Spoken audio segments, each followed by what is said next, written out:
Hey everyone, welcome to the Patho Club. In this video, we're gonna learn everything about cardiovascular disorders. But before we begin, let me introduce myself. Who am I? Well, I'm just someone who went through the same pain you are going through, struggling to actually understand disorders. What is this channel all about? This channel is all about explaining disorders and medical concepts in a way that actually makes sense. Now, why am I doing this? It's because most of us are taught in a confusing, boring way, and I just want to clear that mess for you. Now, इस channel से आप लोग क्या expect कर सकते हो? Well, you'll get short, clear videos where I break down disorders step by step, and I'll make notes and explanations feel like a relief, not a headache. लेकिन I'm not telling that I am perfect and I know everything, but I promise that I'll keep it real and make things as clear as I can. So, अगर boring पढ़ाई से पक गए हो, welcome to Path of Club. यहाँ सब कुछ clear होगा. Okay, so now we're gonna learn the disorders of the cardiovascular system in the most simplified manner possible, really. But before we begin, you have to understand the cardiovascular system in detail because all of the disorders are going to based basics. So yes, you have to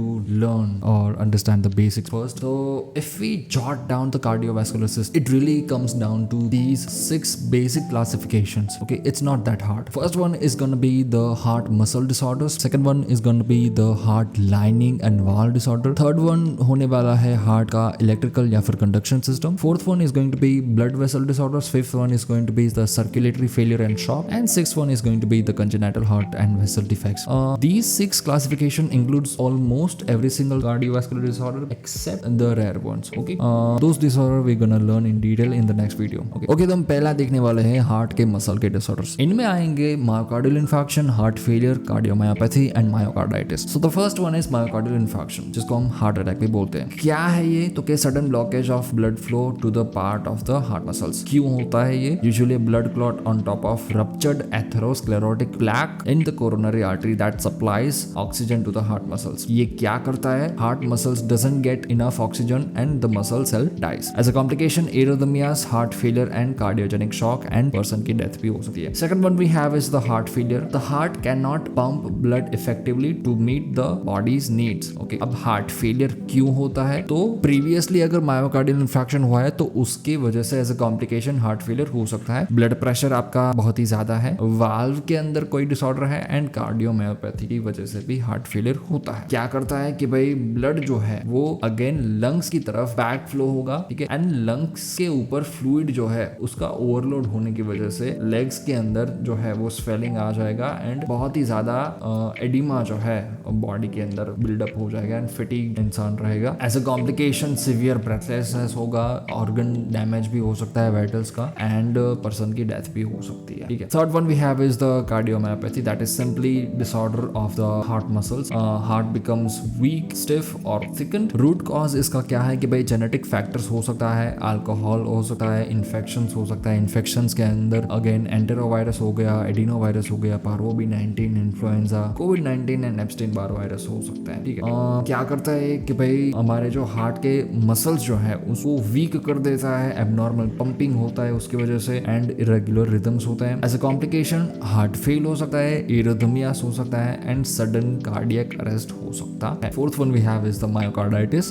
it is simply inflammation of the heart muscles. ठीक है. Root causes में viral infections होते हैं most commonly, autoimmune disorders हो गए, toxins हो गए and drugs abuse करते हुए पर्सन के अंदर ये चीज सबसे ज्यादा देखने को मिल सकती है. What it does is that it weakens the heart muscle, मतलब कि हार्ट के मसल्स को वीक कर देगा. इलेक्ट्रिकल सिग्नल के अंदर डिसरप्शन ये क्रिएट कर सकता है. ठीक है. एसए नोड, एवी नोड के अंदर. कॉम्प्लिकेशंस में dilated cardiomyopathy, arrhythmias, heart failure and suddenly उस पर्सन की डेथ हो सकती है. And in some cases it is also autoimmune disorder which is the body's immune system betrays its own body. ठीक है. Next one we have is heart's lining and valve के disorder, मतलब कि heart के inside की जो lining होती है अंदर के चेंबर्स की, एट्रियम और वेंट्रिकल्स की, वो लाइनिंग का डिसऑर्डर एंड इनसाइड में जो वाल्व्स आते हैं उनका डिसऑर्डर्स. ठीक है. ओके, सो उसमें first one we have is valvular heart disease. It is simply valve के अंदर कोई प्रॉब्लम आ जाने की वजह से जो है प्रॉब्लम्स अराइज होती है, जो कि हमारा ट्राइकस्पिड वाल्व हो गया, बाइकस्पिड, उसके बाद एओर्टिक हो गया, पल्मोनरी हो गया, तो उसमें प्रॉब्लम आने की वजह से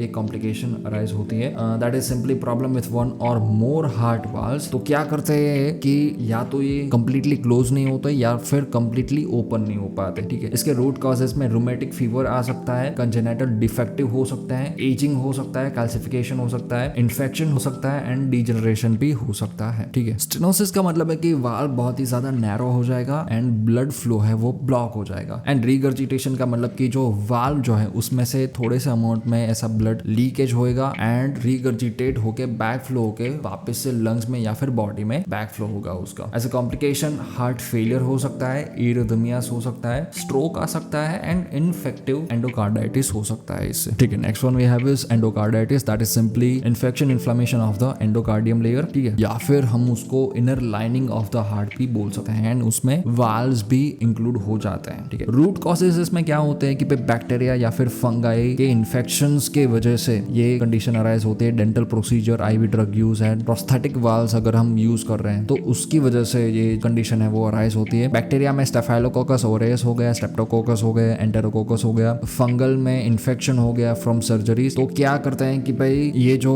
इन्फेक्शन लगने की वजह से सर्टेन टिश्यू को ऐसे इन्फ्लाम करके ये सारे टिश्यू है वो ब्लड फ्लो में धकेल देंगे। तो ऐसे इन्फ्लामेशन वाले टिश्यूज जो है वो सर्कुलेशन में जाएंगे एंड जहां पे भी जाएंगे वहां पे डैमेज करेंगे एंड उसको ऑर्गन को डीजनरेट करेंगे। ठीक है, as a complication valve fail हो सकता है, स्ट्रोक आ सकता है, पूरे बॉडी में वाइड स्प्रेड इन्फेक्शन हो सकता है एंड एब्सेस हो सकता है, हार्ट फेलियर हो सकता है एंड डेथ भी हो सकती है उस पर्सन की। ठीक है, next one we have is pericarditis, that is simply infection inflammation of the outer layer और we can say pericardium layer of the heart. ठीक है, सिंपली जो सैक होती है पेरिकार्डियम लेयर में उसके अंदर इन्फ्लेमेशन होने की वजह से पेरिकार्डाइटिस हम उसको बोलते हैं। ठीक है, कॉजेस क्या रहेंगे इसके कि भाई वायरल इन्फेक्शन मोस्ट कॉमन है, ऑटोइम्यून डिसऑर्डर हो गया एंड आफ्टर मायोकार्डियल इन्फ्रैक्शन अगर वो कंडीशन कंप्लीटली रिजॉल्व नहीं हुई तो पेरिकार्डाइटिस हो सकता है।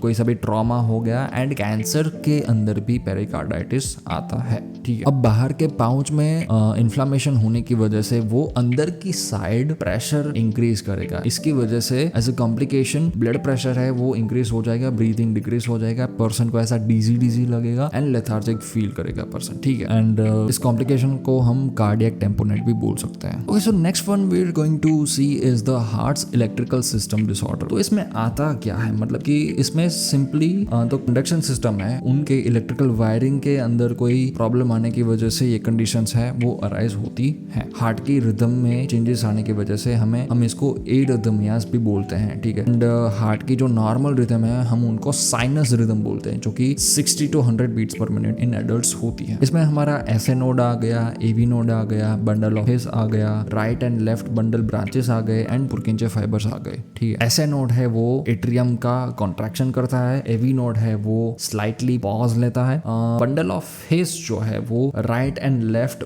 बंडल ब्रांचेस में डिवाइड होता है वो सिग्नल एंड लास्ट में पुरकिंचे फाइबर्स जो होते हैं वो वेंट्रिकल्स का कॉन्ट्रैक्शन करते हैं। ठीक है, अब इस कंडक्शन सिस्टम के डिसऑर्डर्स भी आगे जाके बहुत ही कॉम्प्लिकेटेड सब टाइप्स भी आते हैं, जैसे कि वुल्फ पार्किंसन वाइट सिंड्रोम हो गया, लॉन्ग क्यूटी सिंड्रोम हो गया, बंडल ब्रांच ब्लॉक हो गया। तो we are not gonna dive into those topics right now, we are going to just stick to the basics. So the first one we have is atrial fibrillation, that is simply irregular chaotic electrical activity in the atria.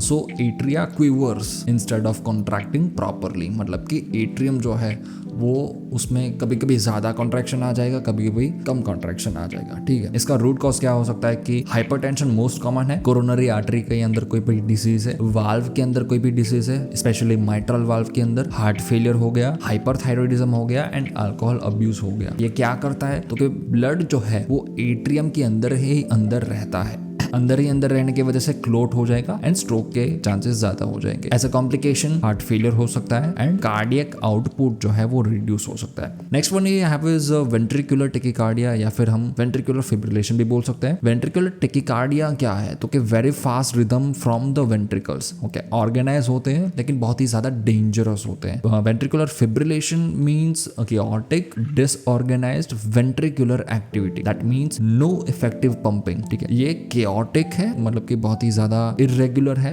Disorganised है and ये ventricles के अंदर देखने को मिलता है and इसकी वजह से कार्डियक अरेस्ट आ सकता है। ये कैसे होता है तो कि प्रीवियसली मायोकार्डियल इन्फ्रैक्शन होता है तो कार्डियोमायोपैथी है, इलेक्ट्रोलाइट इम्बैलेंस है specially low potassium and magnesium, drug toxicity है स्पेशली डिजिटालिस है, एरिथमिक्स एंड कोकेन का ड्रग अब्यूज किया है तो ठीक है। तो उसकी वजह से ये कंडीशन अराइज होती है. What it does is that it prevents effective pumping of the blood, क्योंकि डिसऑर्गेनाइज्ड रिदम है heart. As a complication sudden cardiac arrest आ सकता है, एंड अगर इसको हम इमीडिएटली ट्रीट ना करें तो डेथ भी हो सकती है इस पर्सन की. Next one we have is on the third one, bradyarrhythmias, and now brady means slow or decreased. It is simply defined as abnormally slow heart rhythm, even slower than the 60 beats per minute. That is decreased than 60 beats per minute. ये क्यों होता है? तो कि ageing की वजह से सब most commonly degeneration of the conduction system, sick sinus syndrome हम उसको बोल सकते हैं, मायोकार्डियल इंफ्रैक्शन हो गया, हाइपोथायरॉयडिज्म हो गया, इलेक्ट्रोलाइट डिस्टर्बेंस हो गया. मतलब कि अगर